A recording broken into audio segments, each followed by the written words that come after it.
नमस्कार, कहानी बारल में आपका स्वागत है। लीजिए पेश है मोहन राकेश द्वारा लिखित कहानी मंदी। चेरिंग क्रॉस पर पहुंचकर मैंने देखा कि उस वक्त वहां मेरे सिवा एक भी आदमी नहीं है। एक बच्चा जो अपनी आया के साथ वहां खेल रहा था, अब उसके पीछे भागता हुआ ठंडी सड़क पर चला गया था। घाटी में एक जली हुई इमारत का जीना इस तरह शून्य की तरफ झांक रहा था, जैसे सारे विश्व को आत्महत्या की प्रेरणा और अपने ऊपर आकर कूद जाने का निमंत्रण दे रहा हो। आसपास के विस्तार को देखते हुए उस निस्तब्ध एकांत में मुझे हार्डी की एक लैंडस्केप की याद हो आई, जिसके कई पृष्ठों के वर्णन के बाद मानवता दृश्यपट पर प्रवेश करती है, अर्थात एक छकड़ा धीमी चाल से आता दिखाई देता है। मेरे सामने भी खुली घाटी थी, दूर तक फैली पहाड़ी श्रृंखलाएं थीं, बादल थे, चेरिंग क्रॉस का सुनसान मोड़ था, और यहाँ भी कुछ उसी तरह मानवता ने दृश्यपट पर प्रवेश किया, अर्थात एक 50-55 साल का भला आदमी छड़ी टेकता दूर से आता दिखाई दिया। वह इस तरह इधर उधर नजर डालता चल रहा था, जैसे देख रहा हो कि जो ढेले पत्थर कल वहां पड़े थे वे आज भी अपनी जगह पर हैं या नहीं। जब वह मुझसे कुछ ही फासले पर रह गया तो उसने आंखें 3/4 बंद करके छोटी छोटी लकीरों जैसी बना ली और मेरे चेहरे का गौर से मुआयना करता हुआ आगे बढ़ने लगा। मेरे पास आने तक उसकी नजर ने जैसे फैसला कर लिया और उसने रुककर छड़ी पर भार डाले हुए पल भर के वक्फे के बाद पूछा, यहाँ नए आए हो? जी हाँ, मैंने उसकी मुरझाई हुई पुतलियों में अपने चेहरे का साया देखते हुए जरा संकोच के साथ कहा। मुझे लग रहा था कि नए ही आए हो। वह बोला, पुराने लोग तो सब अपने पहचाने हुए हैं। आप यहीं रहते हैं? मैंने पूछा। हाँ, यहीं रहते हैं, उसने विरक्ति और शिकायत के स्वर में उत्तर दिया। जहां का अन्न जल लिखा कर लाए थे वहीं तो न रहेंगे। अन्न जल मिले चाहे न मिले, उसका स्वर कुछ ऐसा था जैसे मुझसे उसे कोई पुराना गिला हो। मुझे लगा कि या तो वह बेहद निराशावादी है या उसे पेट का कोई संक्रामक रोग है। उसकी रस्सी की तरह बंधी टाई से यह अनुमान होता था कि वह एक रिटायर्ड सरकारी कर्मचारी है जो अब अपनी कोठी में सेब का बगीचा लगाकर उसकी रखवाली किया करता है। आपकी यहाँ पर अपनी जमीन होगी? मैंने उत्सुकता न रहते हुए भी पूछ लिया। जमीन? उसके स्वर में और भी निराशा और शिकायत भर आई। जमीन कहाँ जी? और फिर जैसे कुछ खीज और कुछ व्यंग्य के साथ सिर हिलाकर उसने कहा, जमीन। मुझे समझ नहीं आ रहा था कि अब मुझे क्या कहना चाहिए। उसी तरह छड़ी पर भार दिए मेरी तरफ देख रहा था। कुछ क्षणों का वह खामोश अंतराल मुझे विचित्र सा लगा। उस स्थिति से निकलने के लिए मैंने पूछ लिया, तो आप यहाँ कोई अपना निज का काम करते हैं? काम क्या करना है जी? कौस ने जवाब दिया, घर से खाना अगर काम है तो वही काम करते हैं, और आजकल काम रह क्या गए हैं।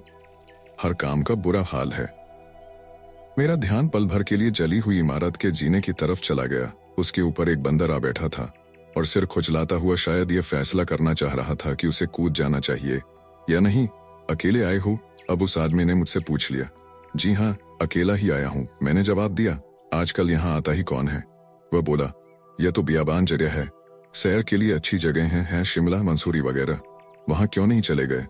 मुझे फिर से उसकी पुतलियों में अपना साया नजर आ गया, मगर मन होते हुए भी मैं उससे यह नहीं कह सका कि मुझे पहले पता होता कि वहां आकर मेरी उससे मुलाकात होगी तो मैं जरूर किसी और पहाड़ पर चला जाता। खैर, अब तो आ ही गए हो। वह फिर बोला, कुछ दिन घूम फिर लो, ठहरने का इंतजाम कर लिया है? जी हाँ, मैंने कहा। कथलक रोड पर एक कोठी ले ली है, सभी कोठियां खाली पड़ी हैं। वह बोला, हमारे पास भी एक कोठरी थी, अभी कल ही 2 रुपए महीने पर चढ़ाई है। 2-3 महीने लगी रहेगी, फिर 2-4 रुपए डालकर सफेदी करा देंगे। और क्या? फिर 2-1 क्षण के बाद उसने पूछा, खाने का क्या इंतजाम किया है? अभी कुछ नहीं किया। इस वक्त इसी ख्याल से बाहर आया था कि कोई अच्छा सा होटल देख लूं जो ज्यादा महंगा भी ना हो। नीचे बाजार में चले जाओ, वह बोला। नत्था सिंह का होटल पूछ लेना, सस्ते होटलों में वही अच्छा है, वहीं खा लिया करना, पेट ही भरना है और क्या। और अपनी नहुसत मेरे अंदर भरकर वह पहले की तरह छड़ी टेकता हुआ रास्ते पर चल दिया। नत्था सिंह का होटल बाजार में बहुत नीचे जाकर था। जिस समय मैं वहां पहुंचा, बुढ़ा सरदार नत्था सिंह और उसके दोनों बेटे अपनी दुकान के सामने हलवाई की दुकान में बैठे हलवाई के साथ ताश खेल रहे थे। मुझे देखते ही नत्था सिंह ने तपाक से अपने बड़े लड़के से कहा, उठ बसंते, ग्राहक आया है। बसंते ने तुरंत हाथ के पत्ते फेंक दिए और बाहर निकल आया। क्या चाहिए साहब? उसने आकर अपनी गद्दी पर बैठते हुए पूछा। एक प्याली चाय बना दो, मैंने कहा। अभी लीजिए। और वह केतली में पानी डालने लगा। अंडे वंडे रखते हो? मैंने पूछा। रखते तो नहीं, पर आपके लिए अभी मंगवा देता हूँ। वह बोला, कैसे अंडे लेंगे, फ्राई या आमलेट? आमलेट, मैंने कहा। चाह हरबंसे भागकर ऊपर वाले लाला से 2 अंडे ले आ। उसने अपने छोटे भाई को आवाज दी। आवाज सुनकर हरबंसे ने भी झट से हाथ के पत्ते फेंक दिए और उठकर बाहर आ गया। बसंते से पैसे लेकर वह भागता हुआ बाजार की सीढ़ियां चढ़ गया। बसंता केतली भट्टी पर रखकर नीचे से हवा करने लगा। हलवाई और नत्था सिंह अपने अपने पत्ते हाथ में लिए थे। हलवाई अपने पाजामे का कपड़ा उंगली और अंगूठे के बीच में लेकर जांघ खुजलाता हुआ कह रहा था, अब चढ़ाई शुरू हो रही है नत्था सिंह। हाँ, गर्मियां आई हैं तो चढ़ाई शुरू होगी ही। नत्था सिंह अपनी सफेद दाढ़ी में उंगलियों से कंघी करता हुआ बोला, 4 पैसे कमाने के यही तो दिन है। पर नत्था सिंह, अब वह पहले वाली बात नहीं है। हलवाई ने कहा, पहले दिनों में 1000-1200 आदमी इधर को आते थे, 1000-1200 उधर को जाते थे, तो लगता था कि हाँ, लोग बाहर से आए हैं। अब भी आ गए 150 तो क्या है, 150 की भी बड़ी बरकत है। नत्था सिंह धार्मिकता के स्वर में बोला, कहते हैं आजकल किसी के पास पैसा ही नहीं रहा। हलवाई ने जैसे चिंतन करते हुए कहा, यह बात मेरी समझ में नहीं आती। 2-4 साल सबके पास पैसा हो जाता है, फिर एकदम सब के सब भूखे नंगे हो जाते हैं, जैसे पैसों पर किसी ने बांध बांध कर रखा है। जब चाहता है छोड़ देता है, जब चाहता है रोक लेता है। सब करनी करतार की है। कहता हुआ नत्था सिंह भी पत्ते फेंक कर उठ खड़ा हुआ। करतार की करनी कुछ नहीं है। हलवाई बेमन से पत्ते रखता हुआ बोला, जब करतार पैदावार उसी तरह करता है तो लोग क्यों भूखे नंगे हो जाते हैं, यह बात मेरी समझ में नहीं आती। नत्था सिंह ने दाढ़ी खुजलाते हुए आकाश की तरफ देखा, जैसे खींच रहा हो कि करतार के अलावा दूसरा कौन है जो लोगों को भूखे नंगे बना सकता है। करतार को ही पता है। पल भर बाद उसने सिर हिलाकर कहा, करतार को कुछ पता नहीं है। हलवाई ने ताश की गड्डी फटी हुई डब्बी में रखते हुए सिर हिलाकर कहा और अपनी गद्दी पर जा बैठा। मैं यह तय नहीं कर सका कि उसने करतार को निर्दोष बताने की कोशिश की है या करतार की ज्ञान शक्ति पर संदेह प्रकट किया है। कुछ देर बाद मैं चाय पीकर वहां से चलने लगा तो बसंते ने कुल 6 आने मांगे। उसने हिसाब भी दिया, 4 आने के अंडे, 1 आने का घी और 1 आने की चाय। मैं पैसे देकर बाहर निकला तो नत्था सिंह ने पीछे से आवाज दी, भाई साहब, रात को खाना भी यहीं खाइएगा, आज आपके लिए स्पेशल चीज बनाएंगे, जरूर आइएगा। उसके स्वर में ऐसा अनुरोध था कि मैं मुस्कुराए बिना नहीं रह सका। सोचा कि उसने 6 आने में क्या कमा लिया है जो मुझसे रात को फिर आने का अनुरोध कर रहा है। शाम को सैर से लौटते हुए मैंने बुक एजेंसी से अखबार खरीदा और बैठकर पढ़ने के लिए एक बड़े से रेस्तरां में चला गया। अंदर पहुंचकर देखा कि कुर्सियां, मेज और सोफे करीने से सजे हुए हैं, पर न तो हॉल में कोई बैरा है और न ही काउंटर पर कोई आदमी है।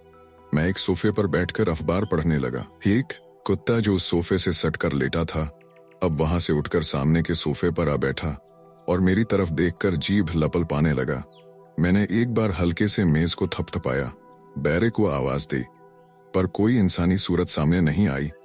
अलबत्ता कुत्ता सोफे से मेज पर आकर अब और भी पास से मेरी तरफ जीभ लपल पाने लगा। मैं अपने और उसके बीच अखबार का पर्दा करके खबरें पढ़ता रहा। उस तरह बैठे हुए मुझे 15-20 मिनट बीत गए। आखिर जब मैं वहां से उठने को हुआ तो बाहर का दरवाजा खुला और पाजामा कमीज पहने एक आदमी अंदर दाखिल हुआ। मुझे देखकर उसने दूर से सलाम किया और पास आकर जरा संकोच के साथ कहा, माफ कीजिएगा, मैं एक बाबू का सामान मोटर अड्डे तक छोड़ने चला गया था। आपको आए ज्यादा देर तो नहीं हुई? मैंने उसके ढीले ढाले जिस्म पर एक गहरी नजर डाली और उससे पूछ लिया, तुम यहाँ अकेले ही काम करते हो? जी, आजकल अकेला ही हूँ, उसने जवाब दिया। दिन भर मैं यहीं रहता हूँ, सिर्फ बस के वक्त किसी बाबू का सामान मिल जाए तो अड्डे तक दौड़ने चला जाता हूँ। यहाँ का कोई मैनेजर नहीं है? मैंने पूछा। जी मालिक, आप ही मैनेजर हैं, वह बोला। वह आजकल अमृतसर में रहता है, यहाँ का सारा काम मेरे जिम्मे है। तुम यहाँ चाय वाय कुछ बनाते हो? चाय, कॉफी, जिस चीज का ऑर्डर दें वह बन सकती है। अच्छा, जरा अपना मेन्यू दिखाना। उसके चेहरे के भाव से मैंने अंदाजा लगाया कि वह मेरी बात नहीं समझा।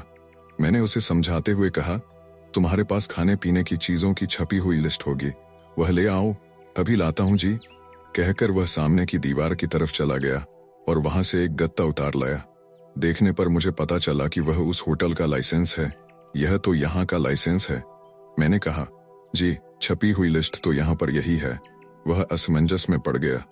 अच्छा ठीक है, मेरे लिए चाय ले आओ, मैंने कहा। अच्छा जी, वह बोला, मगर साहब, और उसके स्वर में काफी आत्मीयता आ गई। मैं कहता हूँ खाने का टाइम है, खाना ही खाओ। चाय का क्या पीना, साली अंदर जाकर नाड़ियों को जलाती है। मैं उसकी बात पर मन ही मन मुस्कुराया। मुझे सचमुच भूख लग रही थी, इसलिए मैंने पूछा, सब्जी अब्जी क्या बनाई है? आलू मटर, आलू टमाटर, तुरता, भिंडी, कोफ्ता, रायता। वह जल्दी जल्दी लंबी सूची बोल गया। कितनी देर में ले आओगे? मैंने पूछा। बस जी 5 मिनट में। तो आलू मटर और रायता ले आओ, साथ खुश्क चपाती। अच्छा जी, वह बोला। पर साहब, और फिर स्वर में वही आत्मीयता लाकर उसने कहा, बरसात का मौसम है, रात के वक्त रायता नहीं खाओ तो अच्छा है, ठंडी चीज है, बाज वक्त नुकसान कर जाती है। उसकी आत्मीयता से प्रभावित होकर मैंने कहा, तो अच्छा, सिर्फ आलू मटर ले आओ बस। अभी लो जी, अभी लाया, कहता हुआ वह लकड़ी के जीने से नीचे चला गया। उसके जाने के बाद मैं कुत्ते से जी बहलाने लगा। कुत्ते को शायद बहुत दिनों से कोई चाहने वाला नहीं मिला था। वह मेरे साथ जरूरत से ज्यादा प्यार दिखाने लगा। 4-5 मिनट के बाद बाहर का दरवाजा फिर खुला और एक पहाड़ी नवयुवती अंदर आ गई। उसके कपड़ों और पीठ पर बंधी टोकरी से जाहिर था कि वह वहां की कोयला बेचने वाली लड़कियों में से है। सुंदरता का संबंध चेहरे की रेखाओं से ही हो तो उसे सुंदर कहा जा सकता था। वह सीधी मेरे पास आ गई और छूटते ही बोली, बाबूजी, हमारे पैसे आज जरूर मिल जाएं। कुत्ता मेरे पास था, इसलिए मैं उसकी बात से घबराया नहीं। मेरे कुछ कहने से पहले ही वह फिर बोली, आपके आदमी ने 1 किल्टा कोयला लिया था, आज 6-7 दिन हो गए, कहता था 2 दिन में पैसे मिल जाएंगे। मैं आज तीसरी बार मांगने आई हूँ, आज मुझे पैसों की बहुत जरूरत है। मैंने कुत्ते को बाहों से निकल जाने दिया। मेरी आंखें उसकी नीली पुतलियों को देख रही थीं। उसके कपड़े, पाजामा, कमीज, वास्कट, चादर और पटका सभी बहुत मैले थे। मुझे उसकी ठोड़ी की तराश बहुत सुंदर लगी। सोचा कि उसकी ठोड़ी के सिरे पर अगर एक तिल भी होता। मेरे 14 आने पैसे हैं, वह कह रही थी, और मैं सोचने लगा कि उसे ठोड़ी के तिल और 14 आने पैसे में से एक चीज चुनने को कहा जाए तो वह क्या चुनेगी? मुझे आज जाते हुए बाजार से सौदा लेकर जाना है, वह कह रही थी। कल सवेरे आना। उसी समय बैरे ने जीने से ऊपर आते हुए कहा। रोज मुझसे कल सवेरे बोल देता। वह मुझे लक्ष्य करके जरा गुस्से के साथ बोली, इससे कहिए कल सवेरे मेरे पैसे जरूर दे दे। इनसे क्या कह रही है, ये तो यहाँ खाना खाने आए हैं। बैरा उसकी बात पर थोड़ा हंस दिया। इससे लड़की की नीली आंखों में संकोच की हल्की लहर दौड़ गई। वह अब बदले हुए स्वर में मुझसे बोली, आपको कोयला तो नहीं चाहिए? नहीं, मैंने कहा। 14 आने का किल्टा दूंगी, कोयला देख लो। कहते हुए उसने अपनी चादर की तह में से एक कोयला निकालकर मेरी तरफ बढ़ा दिया। ये यहाँ आकर खाना खाते हैं, इन्हें कोयला नहीं चाहिए। अब बैरे ने उसे झिड़क दिया, आपको खाना बनाने के लिए नौकर चाहिए। लड़की बात करने से नहीं रुकी। मेरा छोटा भाई है, सब काम जानता है, पानी भी भरेगा, बर्तन भी मलेगा। तू जाती है यहाँ से कि नहीं? बैरे का स्वर अब दुत्कारने का सा हो गया। 8 रुपए महीने में सारा काम कर देगा। लड़की उस स्वर को महत्व न देकर कहती रही, पहले एक डॉक्टर के घर में काम करता था, डॉक्टर अब यहाँ से चला गया है।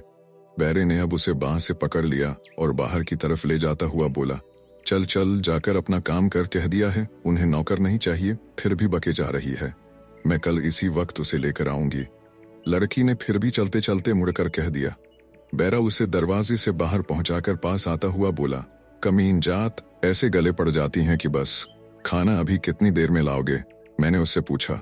बस जी 5 मिनट में लेकर आ रहा हूँ, वह बोला। आटा गूंथ कर सब्जी चढ़ा आया हूँ, जरा नमक ले आऊं, आकर चपातियां बनाता हूँ। खैर, खाना मुझे काफी देर से मिला। खाने के बाद मैं काफी देर ठंडी गरम सड़क पर टहलता रहा, क्योंकि पहाड़ियों पर छिटकी चांदनी बहुत अच्छी लग रही थी। लौटते वक्त बाजार के पास से निकलते हुए मैंने सोचा कि नाश्ते के लिए सरदार नत्था सिंह से 2 अंडे उबलवा कर लेता चलूं। 10 बज चुके थे, पर नत्था सिंह की दुकान अभी खुली थी। मैं वहां पहुंचा तो नत्था सिंह और उसके दोनों बेटे पैरों के भार बैठे खाना खा रहे थे। मुझे देखते ही बसंते ने कहा, वह लो, आ गए भाई साहब। हम कितनी देर इंतजार कर करके अब खाना खाने बैठे हैं। हरबंसा बोला, खास आपके लिए मुर्गा बनाया था। नत्था सिंह ने कहा, हमने सोचा था कि भाई साहब देख लें हम कैसा खाना बनाते हैं। ख्याल था 2-1 प्लेटें और लग जाएंगी, पर ना आप आए और न किसी और ने ही मुर्गे की प्लेट ली। हम अब तीनों खुद खाने बैठे हैं। मैंने मुर्गा इतने चाव से, इतने प्रेम से बनाया था कि क्या कहूँ। क्या पता था कि खुद ही खाना पड़ेगा। जिंदगी में ऐसे भी दिन देखने थे। वे भी दिन थे कि जब अपने लिए मुर्गे का शोरबा तक नहीं बचता था। और एक दिन यह है, भरी हुई पतीली सामने रखकर बैठे हैं।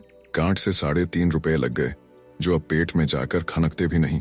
जो तेरी करनी मालिक, इसमें मालिक की क्या करनी है? बसंता जरा तीखा होकर बोला, जो करनी है सब अपनी ही है।